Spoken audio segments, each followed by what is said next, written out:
अस्सलामुअलैकुम वरहमतुल्लाहि वबरकातुहू। कक्षा 7। मैं आशा करती हूँ कि आप सब स्वस्थ और कुशल होंगे। बच्चों, आज की कक्षा में हम लोग अशुद्धि शोधन का अध्ययन करेंगे। जो वाक्यों में आने वाली अशुद्धियाँ अर्थात जो त्रुटियाँ होती हैं उनका अध्ययन हम आज करेंगे। जैसे देखिए, यहाँ लिखा है कि एक भाषा का प्रयोग लाखों करोड़ों लोगों के द्वारा किया जाता है, इसीलिए इसका व्यवहारिक यानी कि साधारण बोलचाल का रूप बदलता रहता है। समय के साथ इसी बदलाव का प्रभाव भाषा के लिखित रूप में भी दिखाई देने लगता है। व्याकरण इन अशुद्धियों के बारे में सचेत करके हमसे भाषा के शुद्ध रूप को अपनाने का आह्वान करता है। आइए इस पाठ में वाक्य संबंधी प्रमुख अशुद्धियों के बारे में जानें। मतलब हम देखेंगे कि वाक्यों में किस किस प्रकार की अशुद्धियाँ होती हैं जिन्हें हमें दूर करने की आवश्यकता है। अशुद्धियाँ अर्थात त्रुटियाँ या गलतियाँ। तो देखिए, सबसे पहले संज्ञा संबंधी अशुद्धियाँ हैं। संज्ञा आप सब जानते हैं, किसी स्थान, व्यक्ति, वस्तु के नाम को क्या कहते हैं?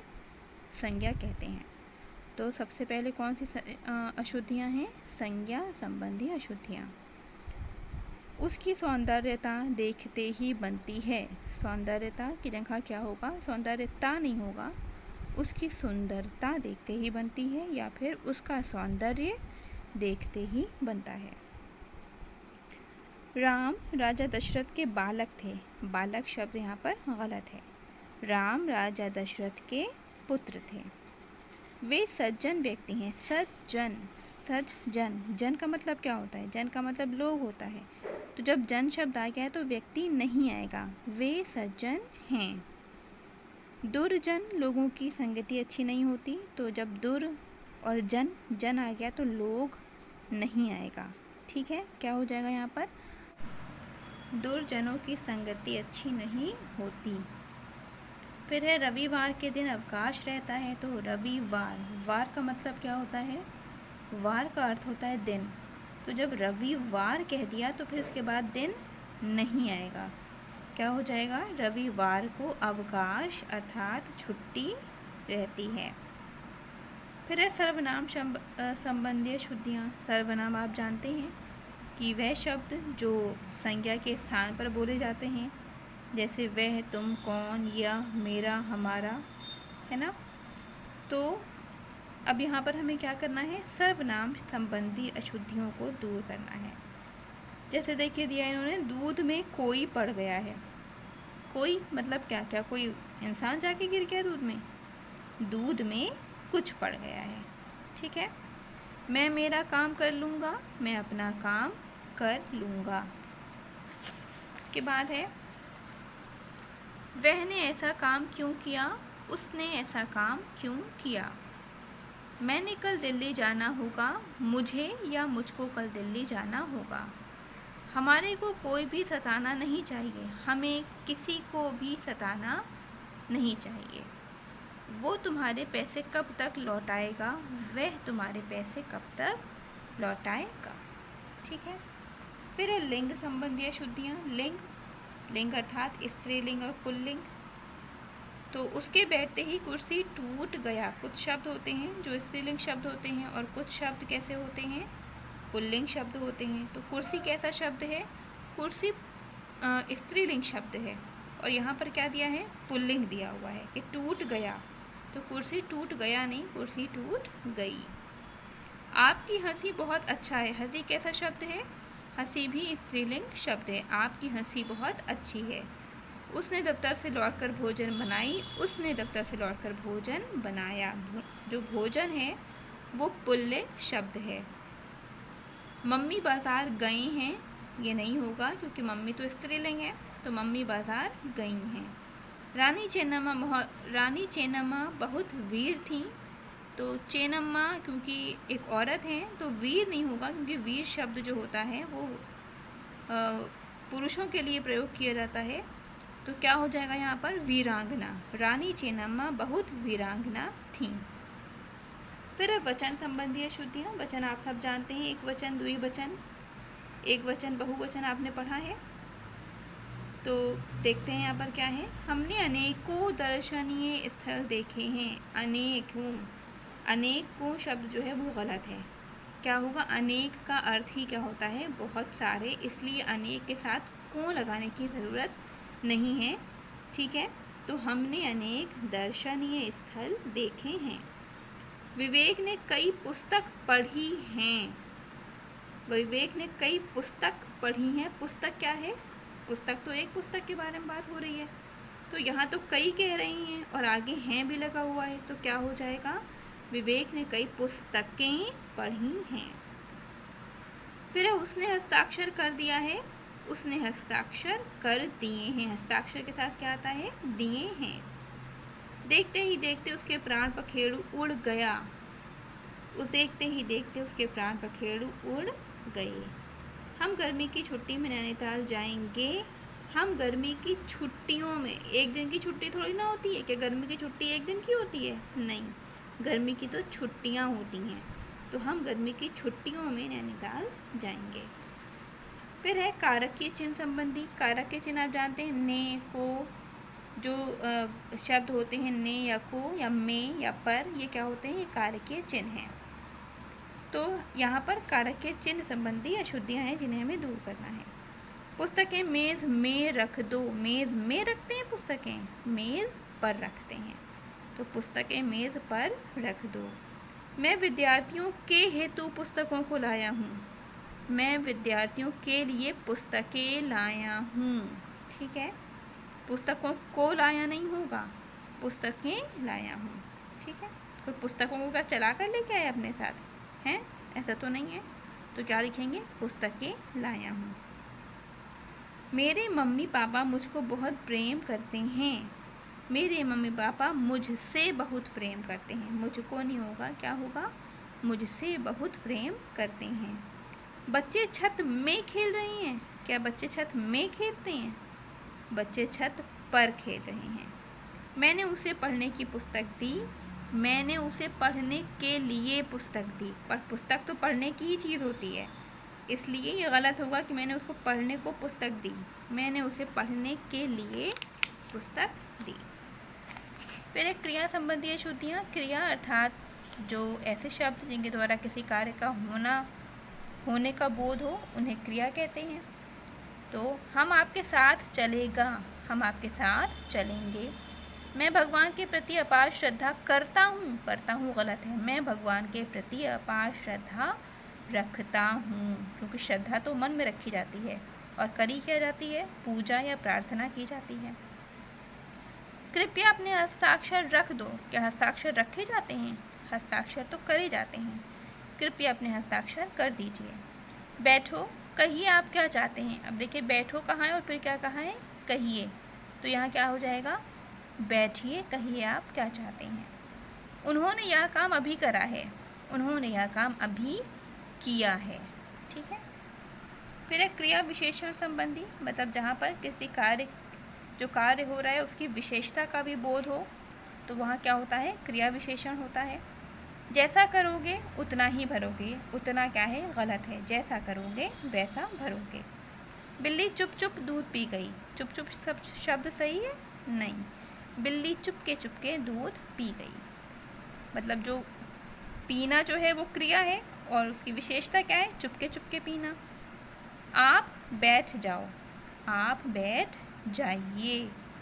दीवार पर नहीं लिखो, दीवार पर मत लिखो। वह रात रात में स्टार बन गया। वह रातों रात स्टार बन गया।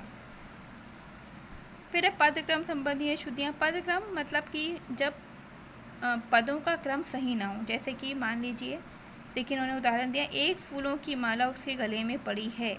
यहाँ पर पदों का क्रम सही नहीं है। उसके गले में फूलों की एक माला पड़ी है, मतलब वाक्य जो है, वाक्य में जो पद आ रहे हैं, जो शब्द आ रहे हैं, उनका क्रम सही नहीं है। हवा बहुत ठंडी चल रही है। बहुत ठंडी हवा चल रही है। गन्ने का पौष्टिक रस होता है। गन्ने का रस पौष्टिक होता है। मात्र यहाँ महिलाएं ही आ सकती हैं, ये गलत है, यहाँ मात्र महिलाएं ही आ सकती हैं। वादों पर नेताओं के कुछ भरोसा नहीं है। नेताओं के वादों पर कुछ भरोसा नहीं है। मैं शुद्ध गाय का दूध पीता हूँ। क्या कोई शुद्ध गाय का दूध पीता है? नहीं, लोग गाय का शुद्ध दूध पीते हैं। तो मैं गाय का शुद्ध दूध पीता हूँ। बचपन से ही चंद्रशेखर आज़ाद थे बहुत साहसी। चंद्रशेखर आज़ाद बचपन से ही साहसी थे। ठीक है बच्चों। फिर इसके बाद है पुनरोक्ति संबंधी अशुद्धियाँ, मतलब जहाँ पर कोई शब्द 2 बार आए। मैं मात्र मतलब पुनरोक्ति मतलब रिपीट होना। तो मैं मात्र बस वहाँ 2 दिन रुकूंगा। तो मात्र भी आ रहा है और बस भी आ रहा है। तो मात्र और बस एक साथ नहीं आएंगे, क्योंकि ये दोनों एक दूसरे के पर्यायवाची हैं या एक दूसरे के समानार्थी हैं। तो दोनों में से कोई एक शब्द ही आएगा। मैं मात्र वहाँ 2 दिन रुकूंगा या मैं बस वहाँ 2 दिन रुकूंगा। फिर महिलाएं विलाप करके रोने लगी। विलाप का मतलब ही रोना होता है। तो जब विलाप आएगा तो रोना नहीं आएगा। महिलाएं विलाप करने लगी या फिर महिलाएं रोने लगी। आजकल ठंडी ठंडी शीतलहर चल रही है। अब ठंडी का मतलब ही शीत होता है। ठंडी और शीत, ठंडा और शीत क्या है? एक दूसरे के पर्यायवाची हैं। तो यहाँ पर एक ही शब्द आएगा दोनों में से। आजकल या तो ठंडी लहर चल रही है कहेंगे, या फिर कहेंगे कि आजकल शीत लहर चल रही है। कृपया आप हमारे घर आने की कृपा करें। अब कृपया भी आ रहा है और कृपा भी आ रहा है। ये दोनों शब्द एक साथ नहीं आएंगे। कृपया आप हमारे घर आएं या फिर आप हमारे घर आने की कृपा करें। उत्तरांचल में देखने योग्य कई दर्शनीय स्थल हैं। अब देखने योग्य भी कहा जा रहा है और दर्शनीय भी कहा जा रहा है। तो देखने योग्य और दर्शनीय क्या हैं? एक दूसरे के पर्यायवाची हैं। दोनों का अर्थ एक है, इसलिए दोनों में से कोई एक शब्द हमारे वाक्य में आएगा। उत्तरांचल में कई दर्शनीय स्थल हैं या फिर उत्तरांचल में कई स्थल देखने योग्य हैं। आप बेकार व्यर्थ में परेशान ना हो। अब व्यर्थ और बेकार दोनों क्या हैं? समानार्थी हैं। दोनों एक दूसरे के पर्यायवाची हैं। तो दोनों में से कोई एक ही शब्द आएगा हमारे वाक्य में।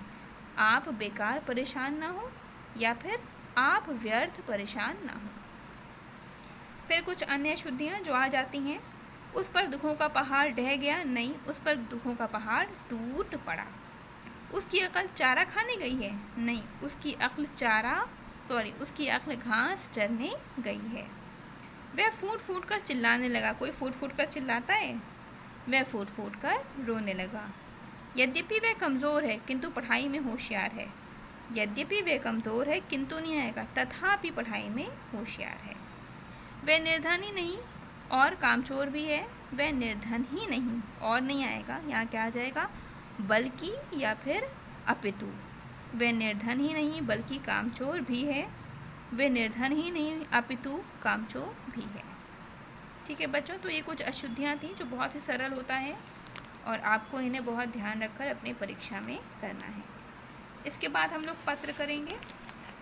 पत्र देखिए, औपचारिक और अनौपचारिक 2 पत्र होते हैं। आपको मैंने बताया था। ये देखिए, मैं एक बार रिवाइज़ करवा देती हूँ। पत्र 2 प्रकार के होते हैं, औपचारिक और अनौपचारिक पत्र।